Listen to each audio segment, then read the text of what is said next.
The Galactic Council's medical database was absolute. Every species cataloged, every biological limitation documented with scientific precision. When the humans first applied for membership, the Zephyrian medical officer had barely glanced at their physiology before making his assessment. Primitive respiratory system, single-chambered lungs, no vacuum adaptation whatsoever, Dr. Vexhai had announced to the council chamber, his forearms gesticulating dismissively. These humans would die in space within 15 seconds, unsuitable for any meaningful galactic operations. The council had nodded in agreement. The Korthax could survive 30 minutes in hard vacuum. The crystalline Etherians didn't even need atmosphere. But humans? Fragile, water-based creatures that couldn't even handle their own planet's natural radiation without protective covering. Commander Sarah Chen had been in the observation gallery that day, representing Earth's fledgling space program. She'd watched the alien delegates dismiss her species with clinical detachment, filing them away as another failed applicant race. The humans would be granted provisional membership, a polite way of saying they could observe, but never truly participate in galactic civilization. 3 months later, everything changed. The distress beacon originated from the Helix Nebula, where the luxury cruiser Starlight Serenade had suffered catastrophic engine failure. 200 passengers from 17 different species were trapped aboard the vessel as it drifted toward the nebula's radioactive core. The ship's hull was breaching, atmosphere bleeding out through dozens of microfractures that the automated systems couldn't seal fast enough. "Rescue window is 18 minutes, announced Admiral Korvash of the Korthak Navy, his scaled hide gleaming under the command center's harsh lights. "Our fastest ships are 43 minutes out." Dr. Vexhai's mandibles clicked nervously. The Etherian crystal ships could phase through the nebula's interference, but their crew can't survive the radiation levels. "What about emergency pods?" suggested Ambassador Therese, her tentacles writhing with anxiety. "Impossible. The electromagnetic storms would fry any automated systems before they reached the ship." The command center fell into grim silence. 200 souls, and no one could reach them in time. That's when Commander Chen stepped forward. "I can get there." The aliens turned to stare at the human, their various forms of expressions ranging from confusion to outright disbelief. "With respect, Commander," Admiral Korvash rumbled, "your species' ships are the slowest in the fleet, and even if you could somehow arrive in time, you'd never survive the approach. The ship's atmosphere is gone. You'd be exposed to hard vacuum." Chen's smile was sharp as a blade. "Admiral, with all due respect, your medical databases are incomplete." She was already moving toward the hangar bay, her magnetic boots clanging against the station's metal floors. Behind her she could hear the heated debate erupting in 17 different languages, but she didn't have time to explain. Her ship, the Defiant Spirit, was a modified human interceptor, fast, maneuverable, and equipped with experimental Earth technology that the Galactic Council had deemed quaint but ineffective. Chen sealed herself into the pilot's seat and began the emergency launch sequence. "Commander Chen, you are not authorized for this mission." Dr. Vexhai's voice crackled over the comm. "Return to the station immediately." "Sorry, Doc. Sometimes you have to trust the data you haven't collected yet." The Defiant Spirit shot out of the hangar like a bullet, its fusion drives pushing well past recommended safety margins. Chen had 15 minutes to cross 3 light hours of space, navigate a radioactive storm, and somehow extract 200 passengers from a dying ship.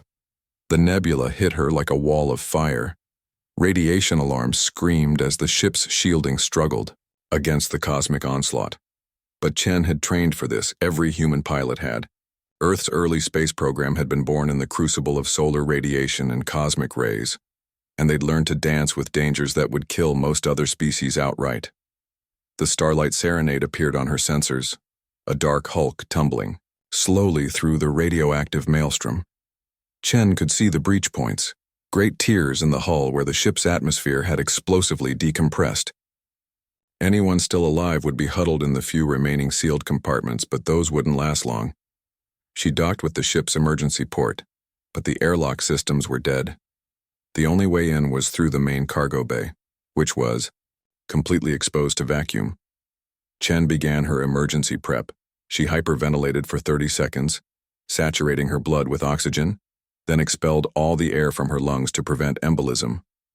The other species thought humans needed their atmosphere constantly, but they'd never studied human free-diving techniques, never learned about the mammalian diving reflex that could slow a human's heart rate to almost nothing. The cargo bay. Doors cycled open, and Chen stepped into the void. Hard vacuum embraced her like an old enemy. Her saliva boiled on her tongue, her skin began to swell, and every instinct screamed at her to panic. But Chen had done this before in Earth's training facilities. She had maybe 90 seconds before unconsciousness, and she intended to use everyone. She moved through the ship's corridors like a ghost, her magnetic boots the only thing keeping her oriented in the zero-G environment. Behind her, she dragged an emergency air generator, crude by galactic standards, but it would provide enough atmosphere to keep the passengers alive during transport. The survivors were huddled in the ship's central core, a mix of species that would normally never share the same breathing mixture, but desperation had made them allies, and they looked at Chen with wide eyes as she began hooking up the air generator, with hands that were already beginning to lose coordination. 70 seconds in vacuum. Her vision was starting to tunnel, but the generator hummed to life and breathable atmosphere flooded the compartment. Chen allowed herself one precious breath before beginning the evacuation process. Her ship could carry maybe 30 passengers safely. It would take 7 trips to get everyone out. She made 6.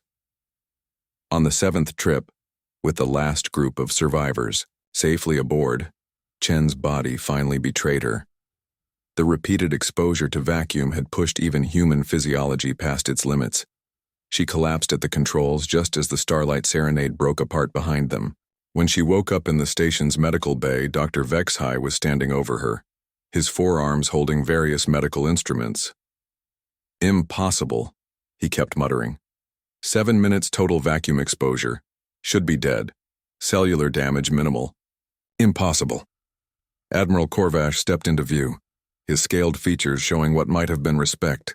"Commander, the Galactic Council is prepared to offer humanity full membership, with all privileges and responsibilities thereof." Chen managed a weak smile. "Does that include updating your medical databases?" Dr. Vexhai's mandibles clicked. In what she'd learned was the Zephyrian equivalent of laughter. "I believe, Commander, that we have much to learn about human limitations, or perhaps the lack thereof." Outside the medical bay's viewport, the nebula continued its slow dance through space, beautiful and deadly as ever. But now it held a new respect for the strange little species from Earth, the ones who could walk through vacuum and live to tell the tale. The galaxy had always belonged to those who could survive its harshest environments. Today, it had learned that humanity was far more resilient than anyone had dared to imagine.